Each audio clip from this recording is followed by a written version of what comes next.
Mi tía robó la herencia que me correspondía, pero años después fui yo quien decidió que le quitaban y cuánto le dejaban. Cuando tenía 17 años, perdí a la persona más importante de mi vida, mi madre. Mi padre había desaparecido cuando yo era muy pequeño, así que ella era todo para mí.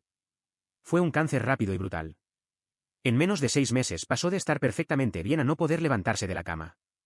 Lo último que recuerdo es su mano en la mía y una frase que nunca se me olvidará: te dejé todo arreglado, hijo. No dejes que nadie te quite lo que es tuyo. En ese momento no entendí completamente lo que quiso decir, y quizás fue culpa mía no haber hecho más preguntas. Con 17 años, no piensas en herencias ni en testamentos. Piensas en cómo vas a sobrevivir emocionalmente al hecho de quedarte solo. Después del funeral, mi tía, hermana de mi madre, se convirtió en mi figura adulta de referencia. Era amable, al menos al principio. Me ayudó a trasladar cosas de la casa, organizó algunos papeles, e incluso me llevó a vivir con ella un tiempo. Dijo que como yo era menor, había que gestionar legalmente la herencia hasta que cumpliera 25, tal como lo decía el testamento de mi madre. Eso fue lo último transparente que hizo. Poco a poco empezó a alejarse. Primero dejó de interesarse en mis estudios, luego comenzó a decir que era mejor que me buscara la vida. A los 19 ya no vivía con ella, y a los 21 apenas si sabía en qué ciudad estaba. Le mandé correos, cartas, mensajes. Nunca respondió. Con el paso del tiempo, me convencí a mí mismo de que quizás mi madre no había dejado nada. Que todo lo que recordaba era producto del dolor y de una mala memoria. Mientras tanto, trabajaba como camarero de noche y estudiaba durante el día. Apenas tenía para comer a veces, pero seguía adelante. A los 25, algo dentro de mí me dijo que debía buscar la verdad. No podía quedarme con la duda para siempre. Encontré una vieja carpeta que tenía guardada en una caja de cartón, donde había una fotocopia del testamento. Estaba escrito claramente: toda la herencia será destinada exclusivamente a mi hijo, cuando cumpla los 25 años. Sentí como se me congelaba el alma. Habían pasado 8 años. ¿Dónde estaba todo eso? Busqué al abogado que figuraba en el documento. Me costó muchísimo rastrearlo, pero al final di con él. Estaba jubilado, pero accedió a hablar conmigo. Su cara cambió en cuanto le dije quién era. Me dijo que mi tía apareció con una carta firmada por mí, falsificada, obviamente, donde supuestamente yo renunciaba a la herencia por motivos personales. Eso, junto con unos documentos más que ella presentó con ayuda de otro abogado, le permitió cobrar absolutamente todo: la casa, las cuentas, incluso una pequeña inversión que mi madre había dejado. ¿El destino del dinero? Había abierto un restaurante junto con su hijo, mi primo, en una ciudad costera. Un negocio que crecía en redes sociales y que ahora tenía incluso franquicias. Ella lo había hecho. Había robado lo que mi madre me dejó, y lo usó para enriquecer a su propio hijo. Me sentí enfermo. No lloré. No grité. Solo tomé una decisión en ese momento: no importa cuánto tiempo haya pasado, no voy a dejar esto así. Después de hablar con el abogado jubilado, salí de su casa temblando. No por miedo, sino por la mezcla venenosa de rabia e impotencia que llevaba acumulando durante años. Yo había pasado hambre, noches sin dormir, jornadas eternas combinando estudios y trabajos precarios. Todo eso mientras mi tía y su hijo construían su imperio con el dinero que debió ser mi red de seguridad. Pero llorar no servía de nada. No tenía ni un céntimo para pagar un buen abogado, ni pruebas suficientes para abrir un caso sólido. Así que hice lo único que podía hacer: seguí estudiando. Lo que quizás no conté antes es que, gracias a una beca por rendimiento académico, logré estudiar Derecho en una universidad pública. Siempre me atrajo el mundo legal, sobre todo porque desde chico vi cómo los que más saben se salen con la suya. Decidí especializarme en Derecho Civil. Sucesiones, específicamente. Porque sí, me obsesioné con mi caso. Durante años traté mi situación como si fuera un caso ficticio. Lo planteaba como ejemplo en trabajos académicos, lo debatía con profesores, leía jurisprudencia similar, buscaba vacíos legales, entendía los tiempos de prescripción, todo sin mover una sola ficha real. Aguardé. A los 28 años, ya estaba titulado. Con trabajo estable. Sin miedo. Y con todo el conocimiento necesario para hacer lo que debía hacerse. Fue entonces cuando empecé a reconstruir todo el recorrido legal que mi tía había hecho para robarme. Descubrí que el abogado que usó para validar su fraude había fallecido hacía un año, pero que su asistente seguía trabajando en otro estudio. La contacté como un simple interesado en asesoría. Y después de varias conversaciones, logré que me contara, off the record, que ella siempre sospechó que había algo turbio en el caso de mi tía. Ella había visto una carta supuestamente firmada por mí, pero con tinta y papel muy diferentes a la época. También le pareció extraño que la firma fuera tan distinta al resto de documentos. Eso fue suficiente para que yo supiera por dónde atacar. Inicié una auditoría notarial a través de un colega y luego presenté una solicitud formal de revisión del caso, El juez, al ver las inconsistencias, ordenó una reapertura parcial del expediente. Pero todavía no tenía pruebas concretas de la falsificación. Así que, como quien no quiere la cosa, fui al restaurante de mi primo. El imperio que construyeron con mi dinero. Reservé una mesa con nombre falso y me senté en una esquina, solo. Lo observé durante horas. Él manejaba todo, sonreía, saludaba clientes, posaba para fotos. Vivía como un rey. Antes de irme, le dejé una nota anónima con una frase. ¿Y si todo se desmoronara como fue construido, con una firma falsa? A los 2 días, me llamó desde un número desconocido. Sí, mi primo. Después de años sin contacto. ¿Fuiste tú quien dejó la nota? ¿Cuál nota? Le dije. No hablamos desde que tenía 19, ¿qué te hace pensar que me interesa saber de ti? Se quedó en silencio. Y antes de colgar, dijo. No sabes en lo que te estás metiendo. Ahí supe que estaba nervioso. Muy nervioso. Y eso era buena señal. Unas semanas después, recibí una copia digitalizada de un correo entre el viejo abogado y su asistente, donde se discutía que la documentación que presentó mi tía tenía irregularidades, pero que se procedía, por petición expresa del cliente. Ese correo, junto con el testimonio de la asistente, fue suficiente para presentar la primera demanda formal, por fraude documental y malversación de patrimonio tutelado. Fue la primera ficha de dominó. Y apenas estaba empezando. No sé cómo describir lo que sentí el día que recibí la notificación oficial. El juzgado había admitido la demanda. Fue como si todos los años de impotencia y silencio finalmente se comprimieran en una explosión interna de alivio, no alegría. No todavía. Pero algo dentro de mí se desbloqueó. Mi tía fue notificada y, como era de esperar, reaccionó como toda persona que se sabe culpable, negándolo todo. Se presentó con un abogado nuevo, que claramente no sabía la historia completa. Alegó que nunca se falsificó nada, que todo fue voluntario de mi parte y que yo simplemente me arrepentí con los años por haber renunciado a la herencia. Por suerte, el sistema legal tiene memoria, y los documentos no mienten cuando sabes dónde mirar. Con la declaración de la asistente legal, el viejo correo, y un peritaje grafológico que yo mismo encargué, el caso tomó fuerza rápidamente. La firma del documento de renuncia no coincidía con la de otros documentos míos de esa época. El juez ordenó el embargo preventivo de cuentas y propiedades relacionadas con la herencia, hasta que se resolviera el caso. Y adivina qué apareció en la lista de bienes. El restaurante. Esa joyita que tanto presumía mi primo en redes sociales.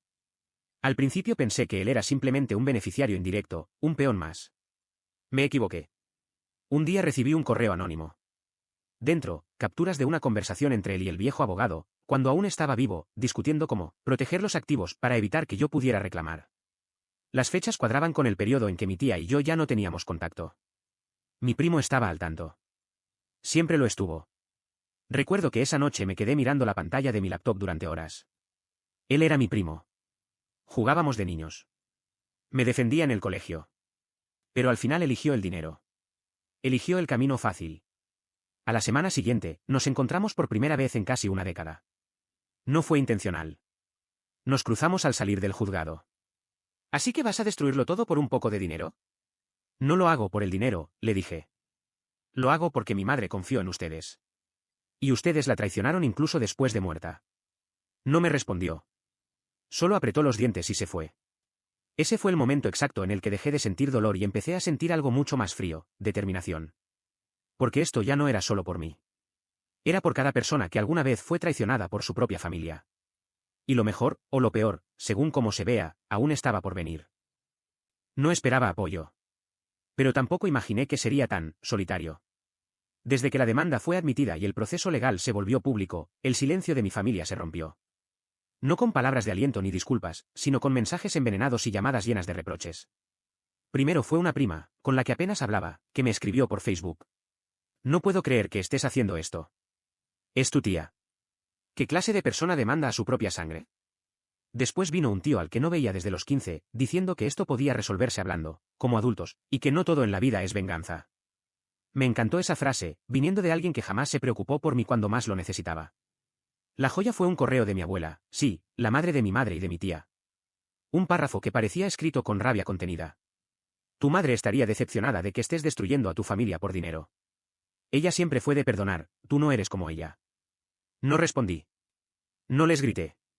No expliqué nada. Porque no se lo merecen. No me interesa convencer a nadie.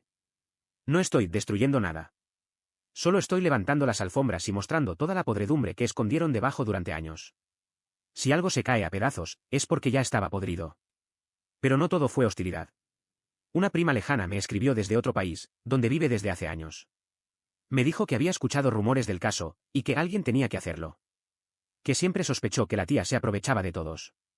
También me dijo que mi madre estaría orgullosa. Lloré un poco al leer eso. En cuanto al proceso legal, las cosas avanzan.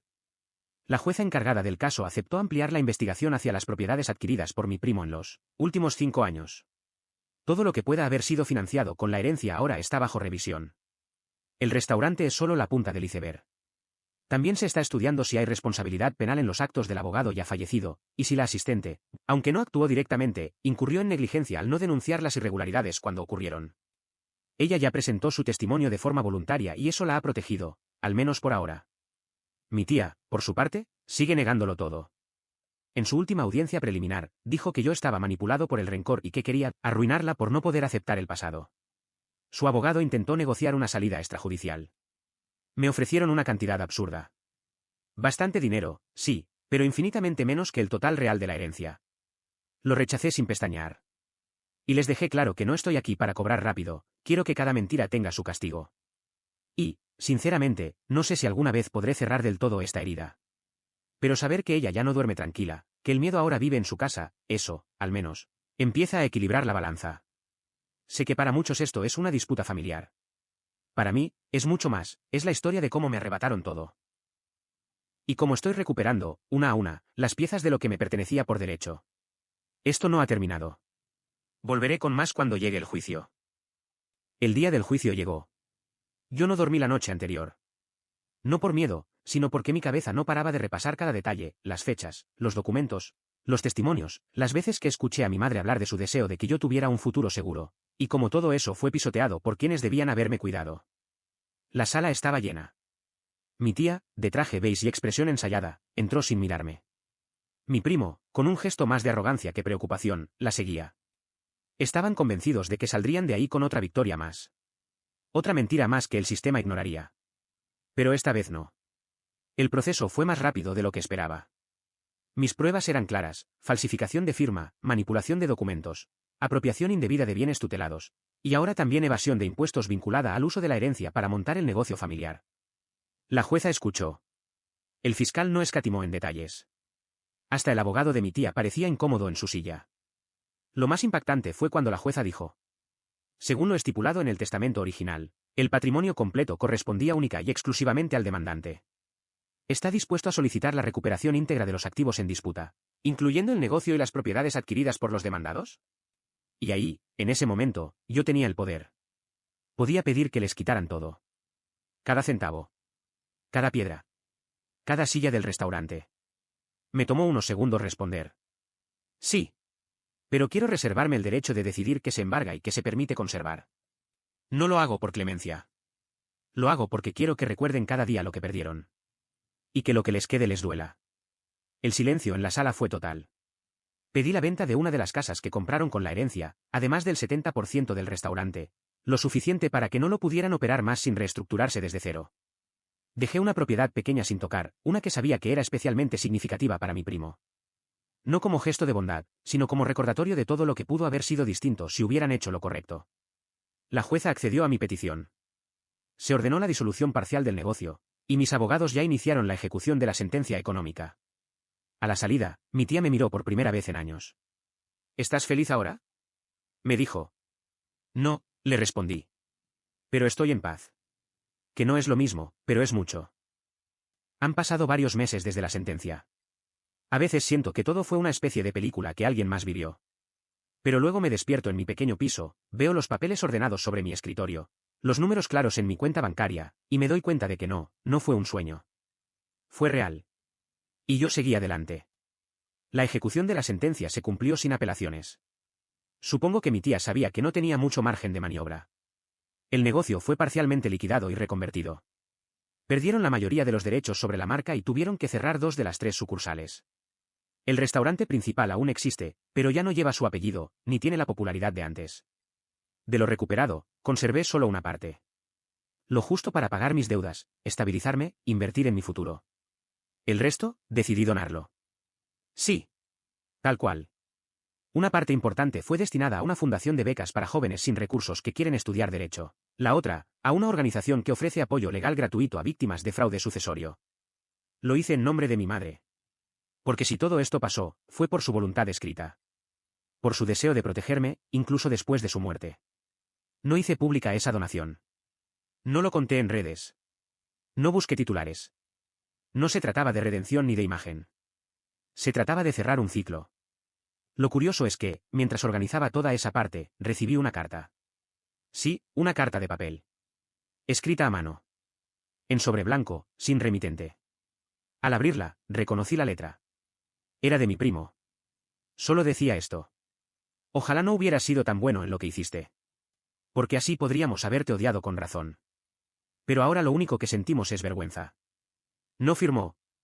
No pidió perdón. No justificó nada. Pero con esas líneas bastó. Porque supe que todo lo que hicieron, todo lo que me quitaron, había terminado volviéndose una carga para ellos. Una carga que ya no es mía. Hoy, sigo con mi vida. Doy clases de derecho a distancia. A veces participo como voluntario asesorando a chicos que no saben cómo reclamar lo que les pertenece. Y por las noches, cuando camino por la ciudad, ya no siento esa rabia que me acompañó tantos años. Siento algo nuevo. Algo limpio. Tal vez es justicia. Tal vez es paz. Tal vez, simplemente, es volver a ser yo.